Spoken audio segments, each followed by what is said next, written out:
5 Oh. gold rings, 4 calling birds, 3 French hens, 2 turtle doves, and a partridge in a pear tree. I was there almost. You kind of got it.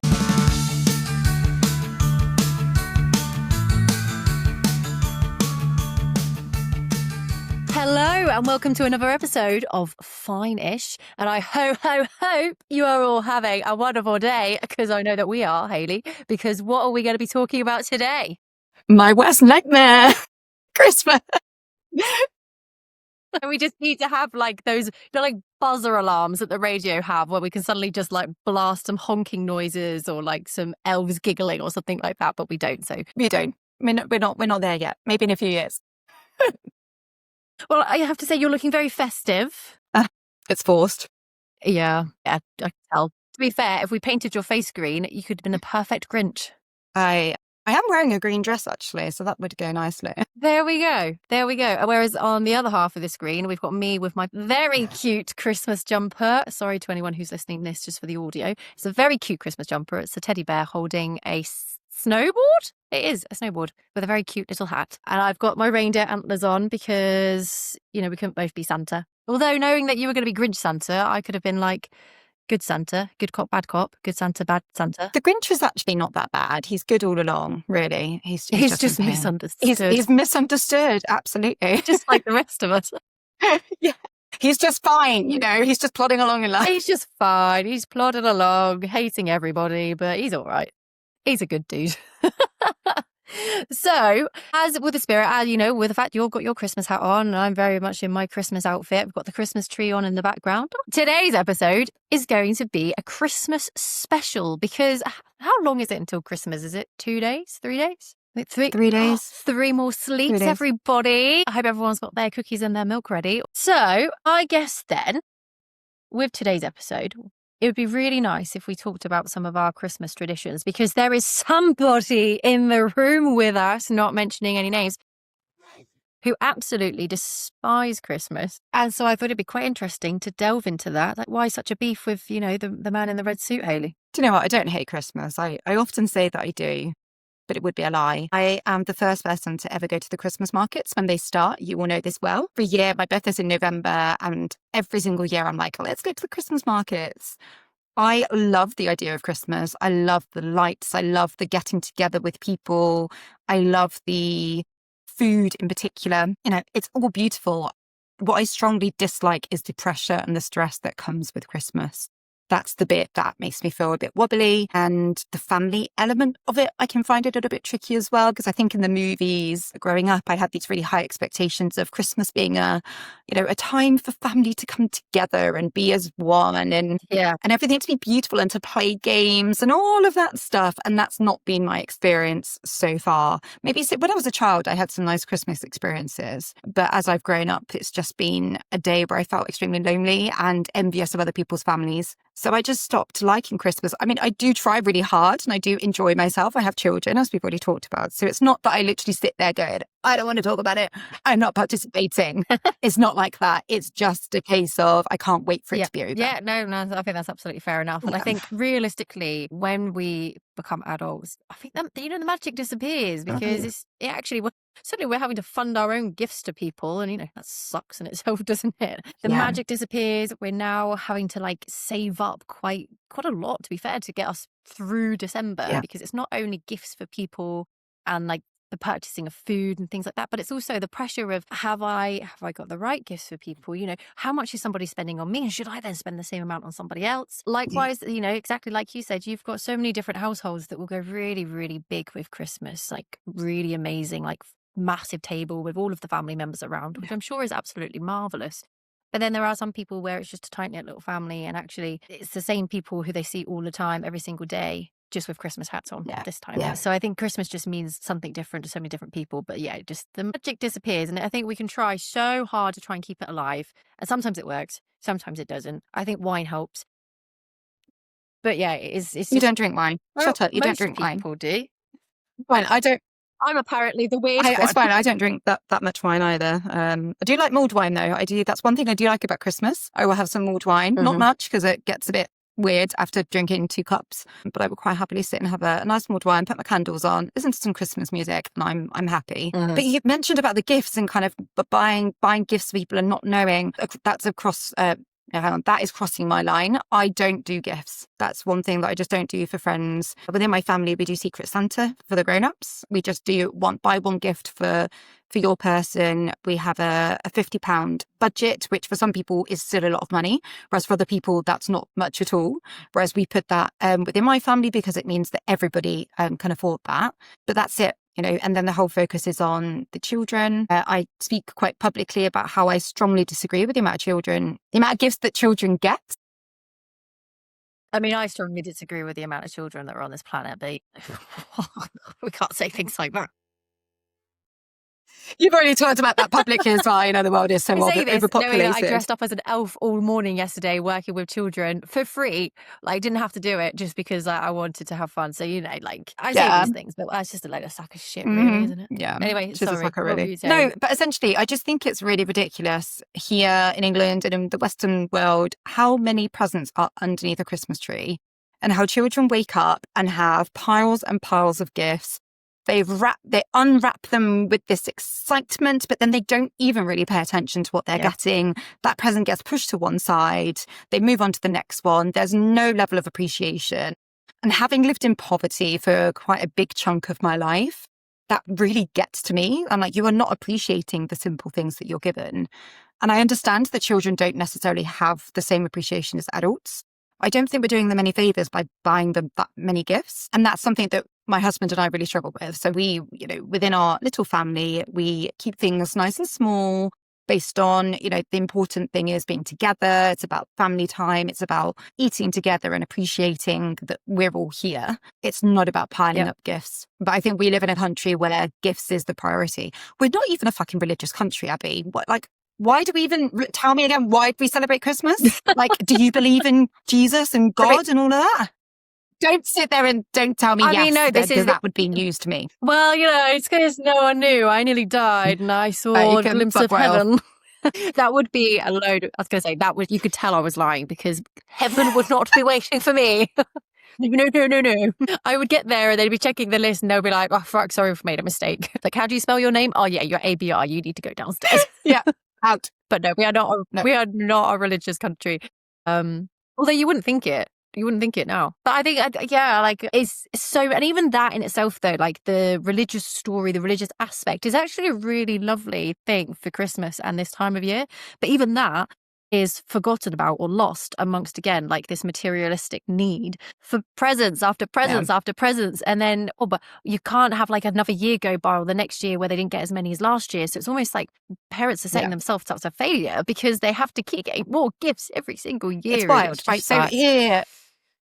What a time to be childless. So here in England, right, most schools do a nativity at Christmas time, right? So at least children are being taught about it and they're, learning about the story. So here in England, most schools do a nativity at Christmas time. So that they're learning about the story, they're participating in the story in some way. It's often not great to watch, but it's cute as a parent to go and see your child. Now, my son's school has got 2 separate buildings. So it's got the kind of infant side, which goes up to year 2, which is where children are around the age of 7. And then it's got the more junior side, which is from year 3 to year 6. My son's now in year 3, so it's his first year at this other building. Now, from reception up to year 2, every year, my husband and I would go and watch the really ridiculous nativity. It was adorable. We saw my son be a star. Last year, he was one of the narrators. It was always lovely. This year, cool. It was like an A-lister.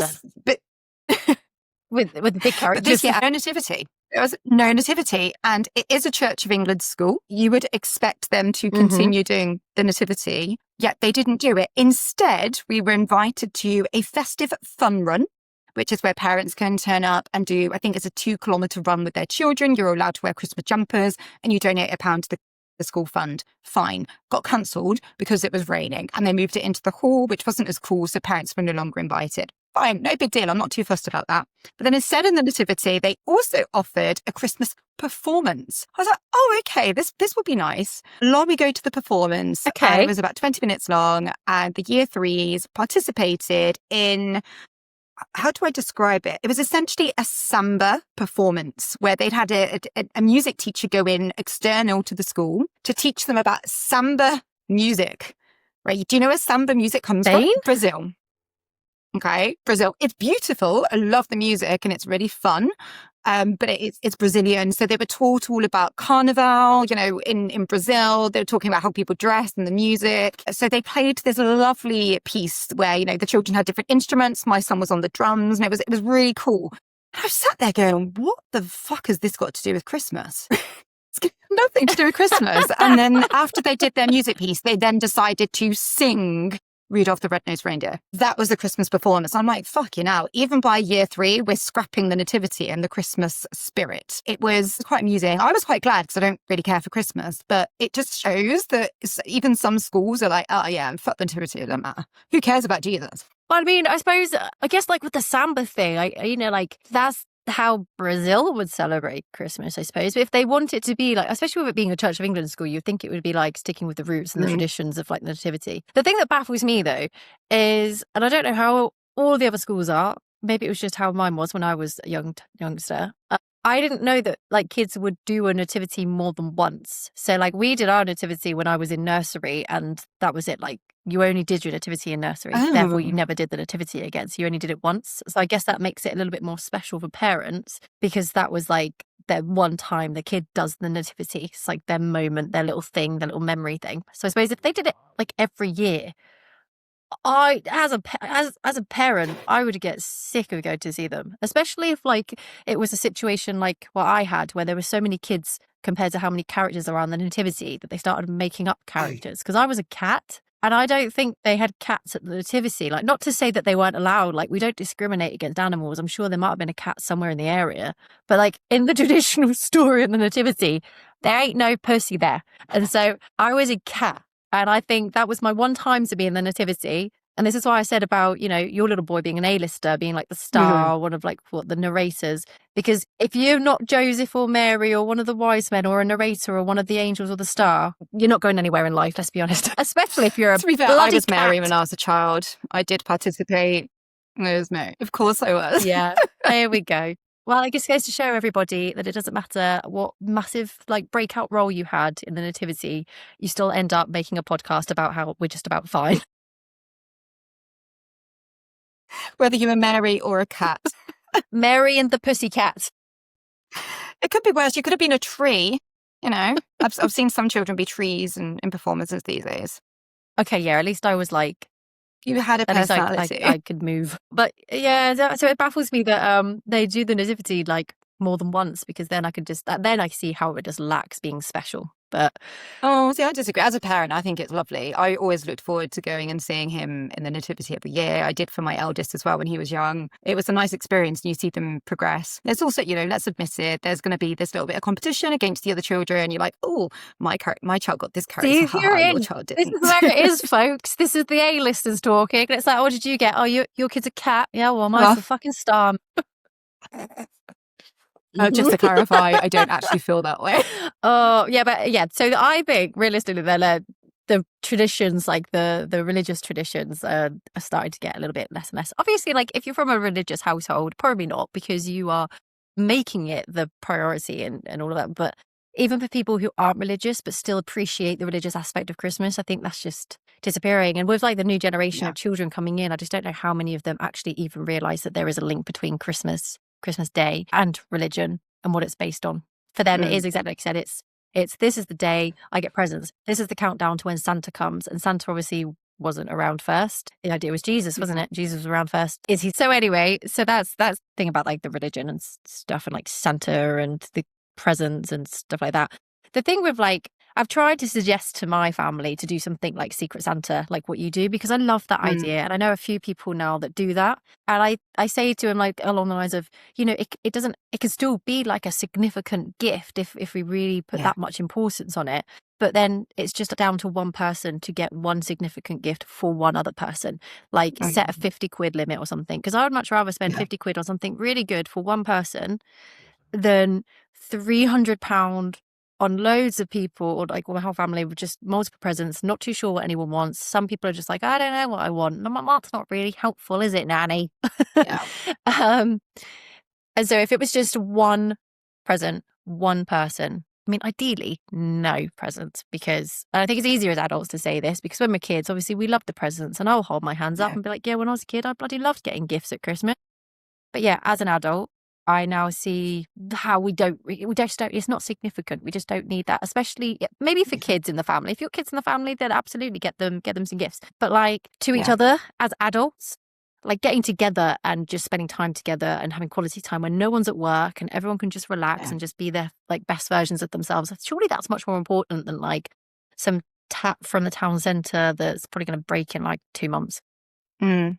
What did your family say to that suggestion? I'm going to take it that they didn't buy into it. It was never shut down. Like it was never received as like, oh, that's a really terrible idea. Like most of them, and bear in mind I've got a very, very, very small little knit family. It generally was like, that would be a good idea, but it just never materializes. And then I think my mum, bless her heart, love her to pieces. She's such a caregiver and just giver in general. And so I think she will always want to get the kids presents, which is absolutely fine. But then because, she's my mum and obviously my sister's mum, we're still her babies, regardless of how wrinkly we get, she will want to gift us. And then she'll be that one person. I just know it will always be my mum. Like I said, Mum, if you're listening, I love you. Please don't ever change. But she will, even if everyone done Secret Santa, she'll be like, yeah, that's absolutely fine. Everyone do that. Don't worry about me, or just get one person, one gift for me or whatever. But I would still like to get my girls some presents. And then I'll also get my husband presents. And did you know what? I need to also get their partners presents. And so it then just goes straight back to the original idea. And then we'll be like, well, because you've got us a present, even though we weren't too kind, I better get you a present. Then it just all goes like that. And then, suddenly £300 later at the end. I do understand how for some people it can be tricky because they feel like they have to. My mum's definitely one of those people. So my mum, I think, struggles with the idea of not gifting. The reason that we started doing Secret Santa is because financially it was just not feasible for us to continue gifting. And that's for me and Manuel when we were really struggling financially, and also for my mum who has historically struggled financially. And it just became such a source of stress that Christmas was no longer enjoyable. I think that's where I started to dislike Christmas, because I hated this pressure to buy people things without knowing what they wanted as well, like you've just said. And also I have this history of, I previously bought people things when I've not had any money, and then they've kind of said in my face that it wasn't what they wanted, or they didn't like it, or did I have the receipt? Could it be exchanged? So that's also made me a very insecure person when it comes to buying gifts. And this happens for everybody, even for my own children, for Manuel. I always get really anxious when I buy somebody something if I don't know that they want it. So I'd much prefer to be given a list, which is what we do with Secret Santa, is we use an online program. I think it's called elfster.com. It's free. I'm not advertising this, by the way. As in, I'm not associated with them in any way. They would like to sponsor the podcast. We wouldn't say no. I mean, we wouldn't say no. But it's great because it all does it automatically. So you get your drawers, so you get your name, and you can send them private messages without them knowing who you are. You can prompt them to add things to their wish list. So we encourage each other to add things to our wish list. You put multiple things, so you're not just going to get one thing that you put on there, always like you know what to expect. So I, for example, this year put about 7 or 8 things that's kind of above the budget. So I know that I'll probably get something from that, but without knowing exactly what it is. So there's still an element of surprise, but it's something that's going to be useful or meaningful to me. And since we've done that, it's just taking away that pressure. And we still have a really nice time on Christmas Day, despite not having loads of gifts.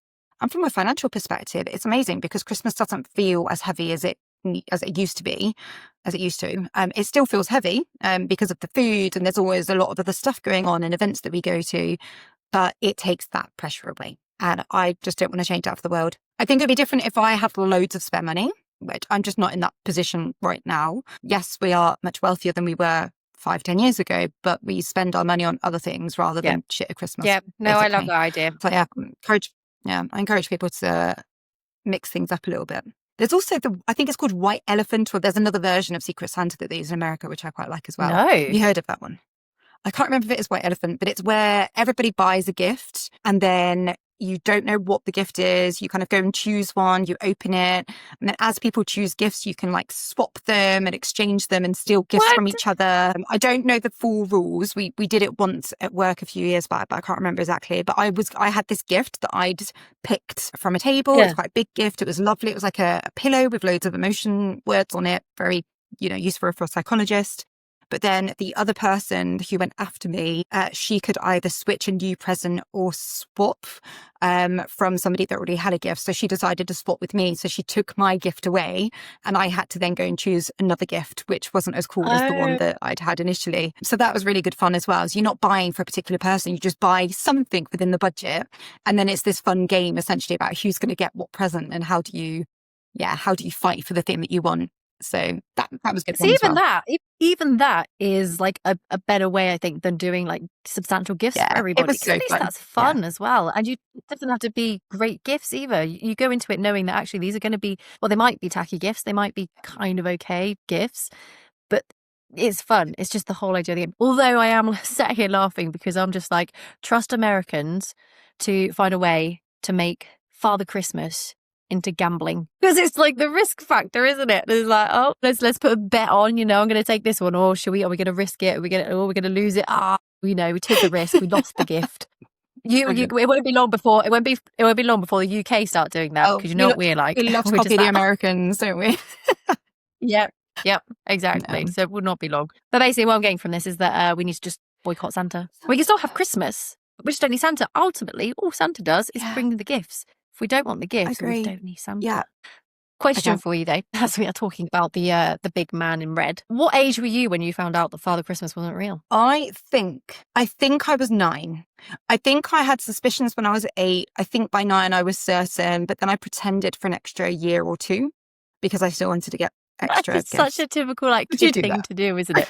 And actually, I don't know. I was really young when I found out, and I convinced myself that he wasn't real. That's so Abby. And I That's think such a you thing to do.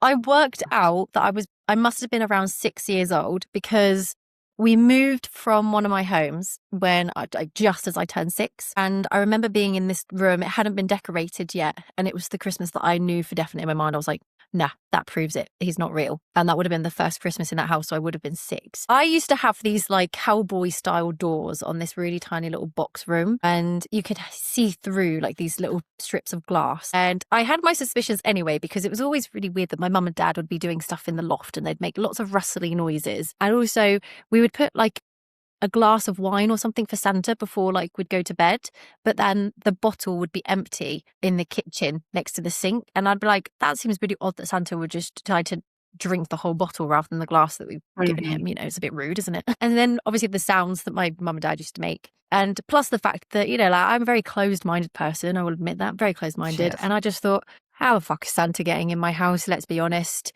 You hear about flying reindeers, and I'm like, that didn't happen, did it? Even at that age. And like, I used to look around at all the kids in my year who genuinely believed, and I used to think, oh my God, idiots. I'm surrounded by idiots. Even when I was like a kid, and it must have been around 6. If not 6, it would have definitely been 7, when I would have then realised, nope, he's definitely not real. But I didn't say anything either. But I don't think it's because I didn't want to get gifts. I think it's because I didn't want my mum and dad to like be upset that I knew about it, because they used to go through so much effort to try and make it look like he was real. And so it's almost like if I tell them that I don't believe anymore, then they might be a bit sad, especially because I was the youngest. And so there was no one after me. So you did have feelings. That was like you actually had empathy for your parents. That's very nice to know. It's like I'm the opposite of the Grinch. I started off okay, and then I just got miserable. Oh. Have you ever been someone who had to tell someone Father Christmas wasn't real? I don't think I have. I don't think I've ever admitted that out loud. I mean, in our house, Santa still comes, right? Santa still visits our house, regardless of how old we all are. So you still like do the presents from? Yeah, of course. Of course. I've got children. Even for my eldest, we've never, he'll be 17, but we've never actually ever said it out loud to him. Just no, that's the only one thing that I do enjoy about Christmas. And again, we don't go overboard. It's always very small, but it's really important because that keeps the magic alive in our home. We've got the little one as well. Okay. Yeah, I suppose it's Yeah. important when you've still got obviously a Yeah. youngster that's around because he needs to have all the magic for as long as possible. I've had to tell somebody that Santa isn't real. And that was my niece. Hear me out, everybody, before you get your pitchforks away. Hold on. I've got a rationale here. She must have been about 11, 12. So she was older in terms of like how old children usually are when they stop believing. And I went to go and see her kind of just before Christmas, and I went up to see her in her room because we get on really well, me and my niece, we're like besties.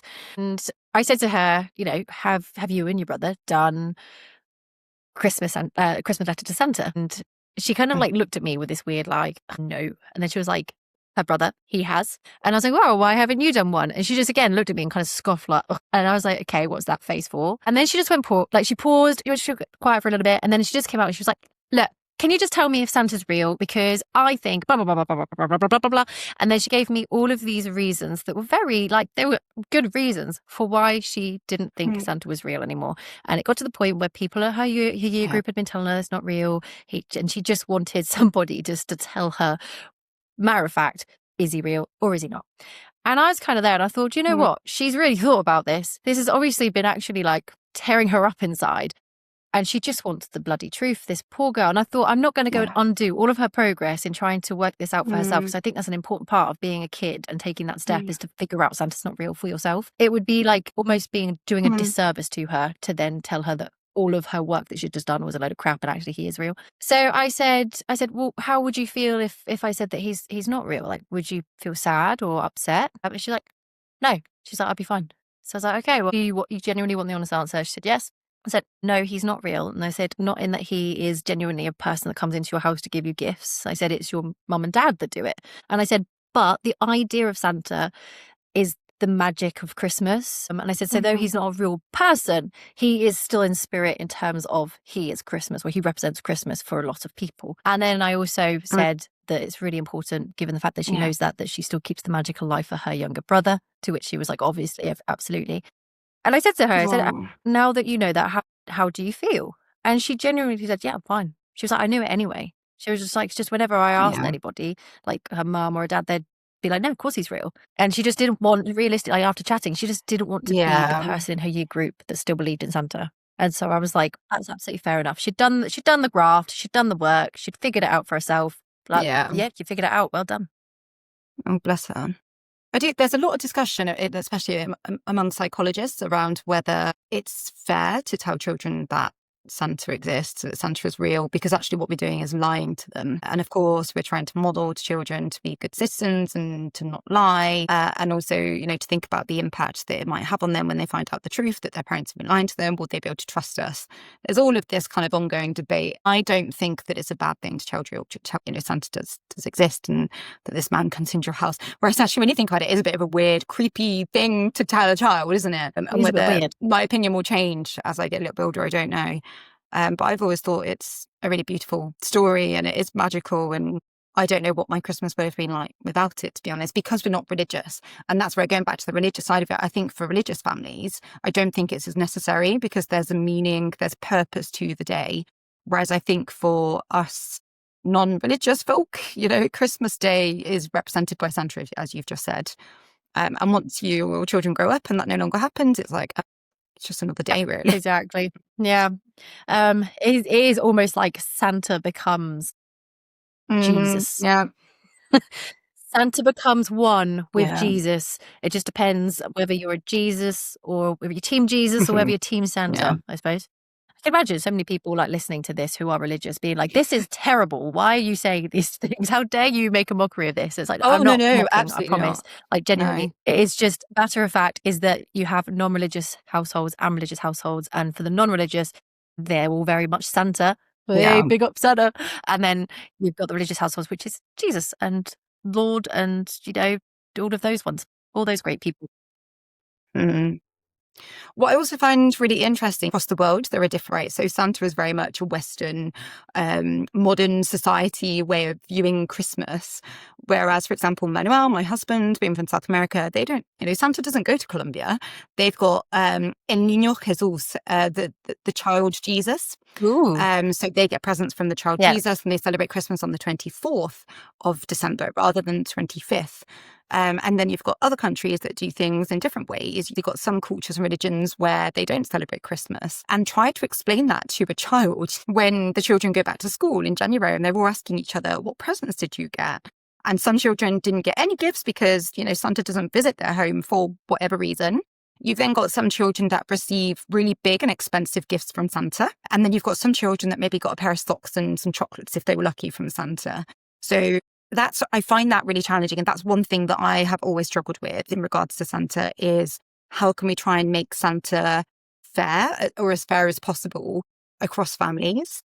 So our rule in our family is that Santa only brings our children a few small, reasonably priced gifts, because I hate this idea of my children going to school and saying, look, Santa brought me an Xbox, whereas the child next to them might have only got, socks or a couple of little things. So there's also that. And I think for children, children aren't silly. They also see things online all the time now, especially at a younger age. Even my youngest, it's not that he goes on technology that often, but recently he came across a video, I think it was an ad or something, and it had the elves in it. And he was like, oh my God, Mum, the elves aren't real. I was like, what are you talking about? Of course the elves are real. The adults have magic. They move around at night. He was like, no, it's the parents. I was like, where have you seen this? And of course, he'd just seen it in an ad or a video somewhere. And I was like, oh my goodness, that wouldn't have been an issue for me as a 7-year-old. I just think, things times are changing and children are exposed to so much more, aren't they? And it's difficult to know what to say nowadays. Yeah, no, I completely agree. So Santa, please, can you start bringing less gifts for people, please? If anything, Take the pressure Santa, off you can come and everybody. pay us grown-up bills. Pay our bills, please do. Yes, pay my council tax, please, because I don't bloody want to. Anyway, I thought what would be a really fun thing to do, Hayley. Now, Hayley doesn't know that I'm going to get her to do this. So she's probably going to be like, why the fuck have you done this at me? But I don't know about you, but I bloody love a quiz. Yeah, no, you would not want me on your team at a quiz pub. At a quiz pub, at a pub quiz. You would not. I suck. I really suck. And if it's a Christmas themed one, oh my God. Right. And this is Hayley with a doctorate. I think you will be absolutely okay with these questions because these are super duper. These are like bog standard, stereotypical Christmas quiz Abby, are you questions. not remembering when we did quizzes on a weekly basis during COVID? We used to call each other up and do a quiz session, and I sucked. Do you remember that? I mean, I remember doing the quizzes, but I think I did so many of them, my brain just got frazzled. It got quizzed out. I suck. Anyway, let's do it. There we go. Drum roll, please. I want that start to that Christmas song where it goes, it's Christmas. No, I don't You know that one at the start of the song? Okay, well, I might put it in. Okay, are you ready? Question 1, Hayley, for £10. In the song 12 Days of Christmas, what gift is given on the 5th day? Toilet rolls. Because it's not bloody COVID times again. I don't know. Partridges? Partridges? No, but I mean, you're on the right lines. That's in it. Number 5 is 5 gold rings, 4 calling birds, 3 French hens, 2 turtle doves, and a partridge in a pear tree. I was there almost. You kind of got it. You're in the right song. Okay, question number 2 for 50 quid. Which Christmas movie features a boy who has accidentally left home alone whilst his family goes on holiday? I don't know. At Home Alone, of course. Ding, ding, ding, ding. Yeah, £50. 50 invisible pounds. Question number 3. Can you name all of Santa's reindeer? Fuck's sake, I was trying to do this the other day. I knew this when I was a child. So Rudolph, and Blitzen, and not Darcy, Dotson. I mean, I'll take Dancer. That's as close as that one came. Dancer and Prancer, Blitzen, Blitzen. Can I Google it? I don't know them. Should we ask Bob? No, that comes at the end. I mean, you missed a really crucial one that everyone should Rudolph. get. I think did I said you say Rudolph, did you? Okay, yeah, okay, fair enough. Okay, should I tell you what they Yes, are? please. You've got Dasher and Dancer and Prancer and Vixen, Comet and Cupid and Donner and Blitzen. But the best one of all, that's one of them, is Rudolph. Okay. So okay, so you got a couple of them actually, not too bad. I mean, considering you're practicing like literally only days ago, it's a little bit sloppy, but you know who's judging. It's not a judgmental person at all. Question number 4. There's only 5 questions. Question number 4. What color were Santa's original robes in early illustrations? Was it green? Yes, it was green. Yes. Bonus question. Do you know why he was switched to red? Was it something to do with Coca-Cola? Yes. Yeah.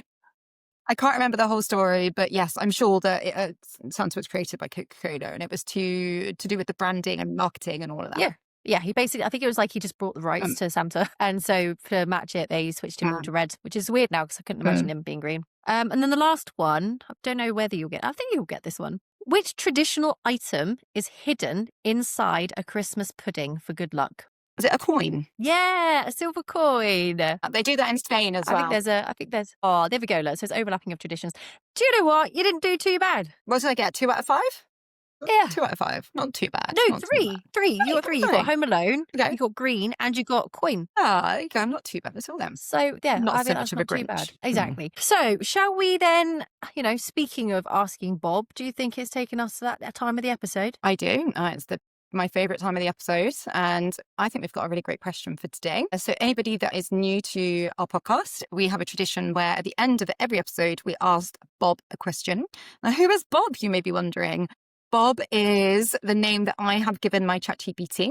Abby's ChatGPT is just called Chat, which is a bit crap. So we just refer to Bob because Bob's pretty cool. So we like to ask Bob a question and see what his perspective is. And each time we use a different person's ChatGPT because obviously they are familiar with us and the way that we interact with them. So it's quite interesting to see the different responses. Anyway, so the question that we have today is, if Christmas were designed today from scratch, what would we keep and what would we scrap? Abby, what do you think the answer's going to be? Hey, I think he's going to scrap presents. I'm hoping he says that. Or maybe kissing under the mistletoe because that's a bit dodgy. Oh, see, I quite like that. Yeah. Time off work, shared meals, rituals that bring people together, and the permission to slow down at the darkest point of the year. We'd keep generosity, not as excess, but as care, checking in, sharing food, and being present. Mm-hmm. What we'd scrap is the pressure. The idea that love is measured by spending, that joy must look a certain way, or that families have to perform harmony for a single day. We'd scrap overconsumption, the guilt-driven gift buying, and the expectation that everyone should feel happy just because the calendar says so. A modern Christmas would be lighter, kinder, and more flexible. It would be less about doing it right, more about doing what actually helps people feel connected, safe, and seen, whether that's celebration, rest, laughter, or opting out altogether. Do you know, I love that. I love my Bob. My Bob's just like a mini psychologist. I've basically trained her to be like... Probably more Bob was sat here listening to us talking throughout this whole episode and being like, well, fucking middle, I'm going to fucking tell them. Yeah. No, but I agree with all of that. And that's essentially what we're saying, isn't it? That, for me in particular, I don't dislike Christmas. I dislike the pressure that comes with it and the sense of obligation. Yeah, I love getting together with people I love and doing fun things and playing games and stopping from work. All of that's great. And the food, I love the food. So yeah. Oh yeah, thanks, absolutely. Bob. Yeah, I think that was, agree with all of it. ChatGPT, Bob has struck again. But yeah, so I think it's really interesting to see how people do Christmas differently, how differently people feel about Christmas as well.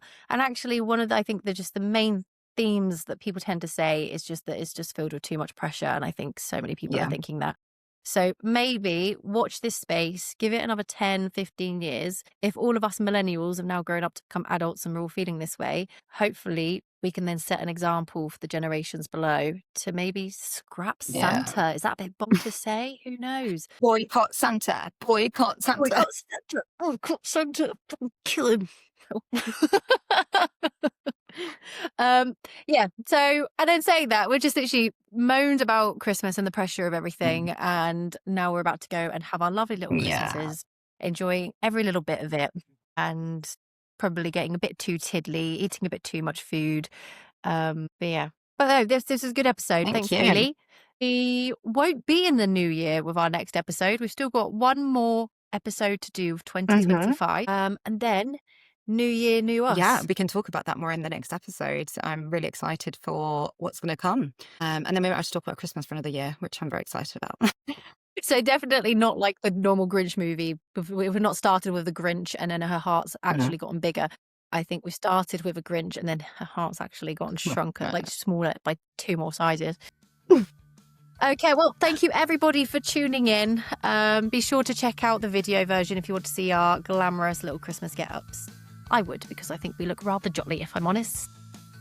Oh, you can't do it. She says that. I know. I'm moving my head for people that couldn't hear and it didn't work. All right, everyone. Goodbye, Hayley. See you in the next episode. Goodbye, Abby. See you soon.